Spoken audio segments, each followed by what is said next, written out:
everybody, welcome. No, I know, I'm supposed to say it. What's up, guys? Welcome to the video today. We went to St. Theodosius Russian Orthodox Cathedral in Cleveland. So, unfortunately, yeah, there's a fire. They're currently in the process of like rebuilding the cathedral, but they still have Divine Liturgy at the hall next to it, which is really good. and because of that, I don't know how many pictures I'm going to be able to find. We'll try to be descriptive so that you know what we're talking about. Yes. Eyes and open your minds and let us paint a picture for you. You walk in, and it's just like, kind of like a room. Oh, so basically, it's like a room when you walk in. It would be an empty room if there weren't so much stuff in It was just like a big open rectangle. like it's meant for just like community gatherings and stuff, but since they're holding liturgy and stuff, they have like dividing gates and two huge icons and a bunch of icons lining the wall. Bunch of them. They had two icons, and they were like golden. They were like all gold except for like The faces and the skin, which was like painted. It was one of Jesus, and then the other was of Mary and baby Jesus. The golden icons, while like they are Byzantine icons, they look much more painterly. Like they look more like a Renaissance painting. They're like regular Byzantine icons. I'm gonna get rid of the glare. Okay. Regular Byzantine icons, they're not striving for realism. They're striving to like the system. There's a system of writing an icon depending on what type of icon you're writing. But those two are much more painterly, and it's like it kind of shows a more distinct Russian influence compared to like Greek. And so yeah. First thing you walk in, We're not done describing it. I know, that's why I'm describing it. So then, we were almost late, not really, but we came in and everyone was singing. On the right they had all the stuff for the priest, and on the left was like all these chairs, and we kind of just had to stand on the side because there was like so many people there that there weren't any open seats. This is a Orthodox church using the Byzantine liturgy, and we've been to a bunch of those, so I don't want to go into too much detail about it. But they had the priests and all the Altar boys. a lot of walking around, a lot of incense. Smelled very strong. Near the end, it was like hard to see. It was like all this smoke. I don't know for sure if this was different from the other ones. There was like a guy in the back behind everyone else that like started the song, like each line of the song, and like you could hear him, and then everyone else would kind of chime in. The cantor.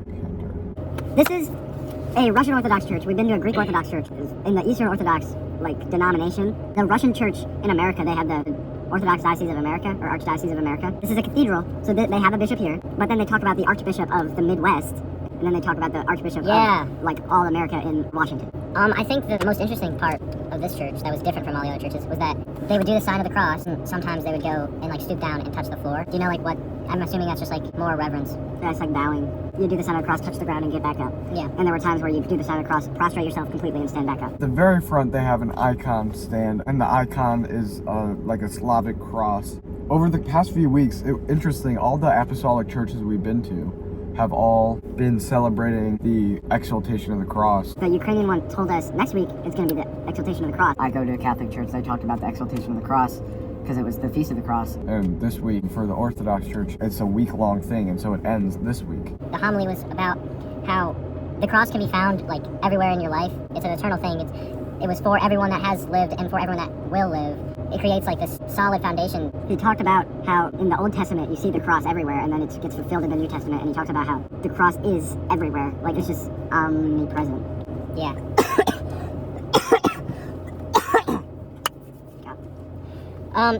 After Communion. everyone turned and faced the cross, and then it was like a chant. You do the sign of the cross. You do the sign of the cross, and then you down, kneel, and then you put your head you head prostrate, on the floor. stay there. It got longer and longer each time for there. Like, you'd prostrate, then get up, and then next time around you'd stay down for like a second or two, and then on the final time you'd stay down for like 5 seconds.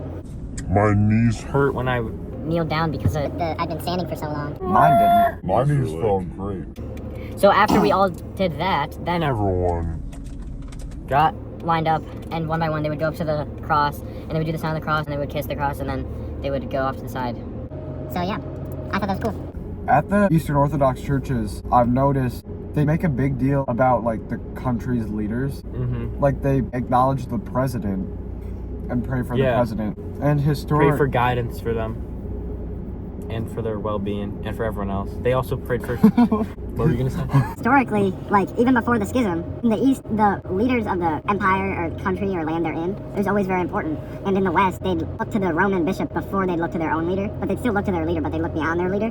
But in the East, it's much more common that the king or emperor would be above the bishops. So I think that's, like, kind of has something to do with it. The thing about the Eastern Orthodox church, the whole church, is the Greeks are in communion with the Russians and they're in communion with Antiochian church and all the, I think, hopefully, all in communion with each other, but also kind of divided at times. Like the Russian church right now. I'll get the robot to clarify. Robot. The Russian Orthodox Church broke communion with Constantinople in 2018 over Ukraine's independence. This means Russian and Constantinople churches don't share sacraments, and other Orthodox churches are divided on the issue. In principle, the Eastern Orthodox Church is a communion of self-governing, autocephalous churches, all united in the same faith and sacraments. Normally, each recognizes the other's bishops, sacraments, and faithful. But sometimes political, jurisdictional, or theological disputes cause a break in communion between specific churches. When Orthodox churches break communion with each other, it usually happens at the bishop-priest level. Clergy won't serve liturgy together. The sacraments are still valid on both sides, but laity may be told not to take communion in the other church's parishes. For everyday people, this can cause confusion or inconvenience, but it doesn't mean their faith or sacraments are in danger. Awesome. Oh So my gosh. I've just been talking and I haven't even been recording. We forgot to hit the record button. He did, not me. I'm smart. He's dumb. We were able to have the service inside the actual cathedral, which is kind of sad because I'm sure that the inside was very beautiful.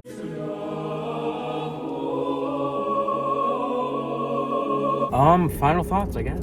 My final thoughts is that I liked it a lot. All of the tradition was there, and I think that I really enjoyed that. I liked how they kneeled during the service, and I liked all the stuff that they did.